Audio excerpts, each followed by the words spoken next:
ఎర్రకోట వేదికగా 77వ స్వతంత్ర దినోత్సవ వేడుకలు ఈ రోజున జరిగాయి.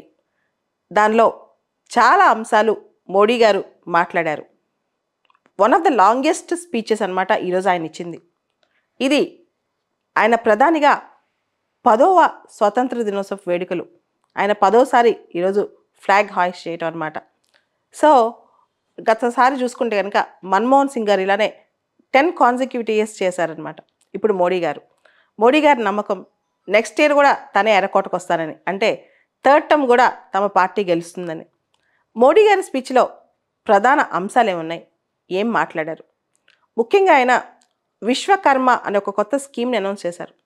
People with traditional skills, traditional knowledge 13,000 కోట్ల నుంచి 15,000 కోట్ల ఖర్చుతో ఈ స్కీమ్ని అనౌన్స్ చేశారు. ఎవరికైతే ఆ ట్రెడిషనల్ స్కిల్స్ నాలెడ్జ్ ఉన్నాయో దాన్ని ఎన్హాన్స్ చేస్తూ వాళ్ళని పైకి తీసుకురావడానికి అనమాట.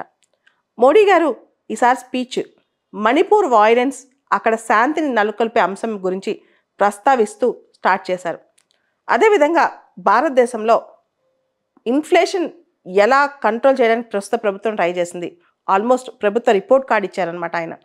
ఇన్ఫ్లేషన్ విషయంలో ప్రపంచవ్యాప్తంగా కోవిడ్ తర్వాత చాలా దేశాలు ఇబ్బంది పడ్డాయి, చాలా దేశాలు రెసిషన్లోకి వెళ్ళాయి. కానీ భారతదేశం గవర్నమెంట్ ఎఫెక్టివ్ పాలసీస్ వల్ల తట్టుకోగలిగిందని చెప్పి ఆయన చెప్పారు. మొత్తం మనకి ఉన్న 140 కోట్ల భారతీయుల్ని పరివార్ జన్ అని ఆయన ప్రస్తావించారు. పరివార్ జన్ అంటే మొత్తం మనందరం ఒకటే కుటుంబం అని అర్థం అనమాట. ఇక్కడ ఆయన 3Ds అనే కాన్సెప్ట్ తీసుకొచ్చారు. Demography, democracy, diversity. అంటే జనాభా, ప్రజాస్వామ్యం మరియు జనాభాలో ఉన్న వైవిధ్యం. డెమోగ్రఫీ, డెమోక్రసీ అండ్ డైవర్సిటీ అంటే జనాభా, ప్రజాస్వామ్యం అండ్ మనలో ఉన్న వైవిధ్యం అనమాట. తర్వాత ప్రస్తుతం ఉన్న ప్రభుత్వం పైన ప్రజలకు పూర్తి స్థాయి నమ్మకం ఉంది. ఇఫ్స్ అండ్ బట్స్ అంటూ ఏమీ లేవు. మేము ప్రభుత్వం యొక్క పనులు పూర్తిగా చేశాము, ప్రజల యొక్క విశ్వాసాన్ని చూరగొన్నాము అని చెప్తూ ప్రస్తుతం ప్రపంచం మొత్తం టెక్నాలజీ వైపు వెళ్తుంది, దాన్ని మనం చాలా అద్భుతంగా ముందుకు తీసుకెళ్తున్నామని చెప్పారు. ఇదే స్పీచ్లో ఆయన పొలిటికల్ పార్టీస్ని, అపోజిషన్ పార్టీస్ని తిట్టకపోయినా కరప్షన్, డైనస్టిక్ పాలిటిక్స్, అపీజ్మెంట్ పాలిటిక్స్ని ఆయన విమర్శించారనమాట. ముఖ్యంగా కుటుంబ రాజకీయాల పట్ల ఆయన తన విముఖతను వ్యక్తం చేశారు. భారతదేశంలో ఉగ్రదాడులు తగ్గిపోయాయి, వలస పేలుళ్ల శకం ముగిసిపోయింది, నక్సల్ పీడిత ప్రాంతాలు కూడా తీవ్రమైన మార్పు వచ్చింది. ముఖ్యంగా నక్సల్ పీడిత ప్రాంతాల్లో అభివృద్ధి అనేది బాగా వచ్చింది, దేశంలో ఉగ్రదాడులు తగ్గిపోయాయి, డెవలప్మెంట్ పెరిగిందని చెప్పారనమాట. ఇక భారత్ ఎక్కడ ఆగబోదని ఆయన చెప్తూ 2047 కల్లా అభివృద్ధి చెందిన దేశంగా భారత్ అవుతుందని చెప్పి ఆయన చెప్పడం జరిగింది. ప్రపంచ నిపుణులు, రేటింగ్ ఏజెన్సీస్ కూడా భారత ఆర్థిక వ్యవస్థని కొనియాడుతున్నాయని చెప్పి ఆయన ఇంకొక మాట అన్నారు. ప్రపంచంలో ఈరోజు భారతదేశం 5వ ఆర్థిక శక్తి, వచ్చే 4-5 ఏళ్లలోనే భారతదేశం 3వ ఆర్థిక శక్తిలో, అంటే ప్రపంచంలోనే టాప్ 3 ఎకనామిక్ పవర్స్లో ఉంటుందని చెప్పి కూడా ఆయన విశ్వాసం వ్యక్తం చేశారు.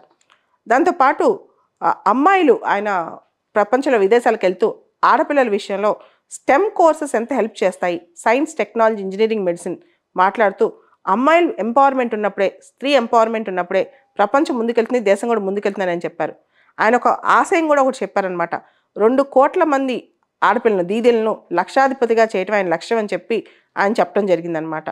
దాంతోపాటు కోవిడ్ని ఎదుర్కోవడానికి దాదాపు 200 కోట్ల టీకాలు వేశామని చెప్పి అంగన్వాడీ కార్యకర్తలు, అంగన్వాడీ కార్యకర్తలు వీళ్ళందరూ కూడా పూనుకొని దీన్ని సాధ్యం చేశారన్నారు.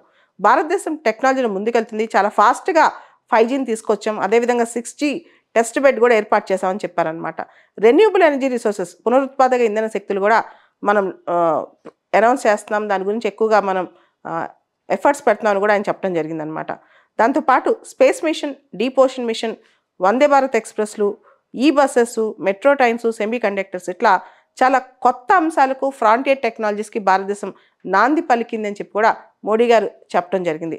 ఈ విధంగా భారతదేశం గురించి ఆయన ఇచ్చిన స్పీచ్, మన దేశ అభివృద్ధి గురించి ఆయన ఇచ్చిన స్పీచ్, నెక్స్ట్ టైం కూడా వాళ్ళ ప్రభుత్వం వస్తుందని చూపించిన నమ్మకం, ఇవన్నీ కూడా ఆయన స్పీచ్లో మనకు ప్రస్ఫుటంగా కనిపిస్తున్నాయి. తన స్పీచ్లో ప్రత్యేకంగా మోడీ గారు వైబ్రెంట్ విలేజ్ ప్రోగ్రాం గురించి ప్రస్తావించారు. వైబ్రెంట్ విలేజెస్ అనేవి అంటే మనకున్న బార్డర్ విలేజెస్ అనేవి లాస్ట్ విలేజెస్ కాదు, ఫస్ట్ విలేజెస్, ఇండియాలో ఇవి మొదటి విలేజెస్ అని చెప్పి మీరు గమనించే ఉంటారు. ఈసారి రెడ్ ఫోర్ట్కి ఇండిపెండెన్స్ డే సందర్భంగా కామన్ పీపుల్ని ఇన్వైట్ చేశారన్నమాట, చాలామందిని, దాదాపు 1800 మందిని. దానిలో స్పెషల్గా వైబ్రెంట్ విలేజెస్ సర్పంచ్ అందరిని పిలిచారనమాట. అంటే చైనాతో మనకి ఎక్కడైతే బార్డర్స్ ఉన్నాయో అరుణాచల్ ప్రదేశ్, ఉత్తరాఖండ్, సిక్కిం ఈ ప్రాంతాలన్నీ ఉన్నాయి కదా, ఇక్కడున్న విలేజెస్లోంచి సర్పంచెస్ని స్పెషల్గా పిలిచారనమాట. ఈసారి మనకి కూడా వైబ్రెంట్ విలేజ్ ప్రోగ్రామ్ చాలా ఇంపార్టెంట్. మొత్తం ఆయన స్పీచ్లో సర్వజన సుఖాయ సర్వజన హితాయ అనే మాట ప్రస్ఫుటంగా కనిపించిందనమాట. అందరూ సుఖంగా ఉండాలి, అందరికీ మేలు జరగాలి అనే ఉద్దేశం వాళ్ళ ప్రభుత్వానికి ఉందని, ఆ దిశగా భారతదేశం ముందుకెళ్తుందని చెప్పి ఆయన చెప్పడం జరిగింది.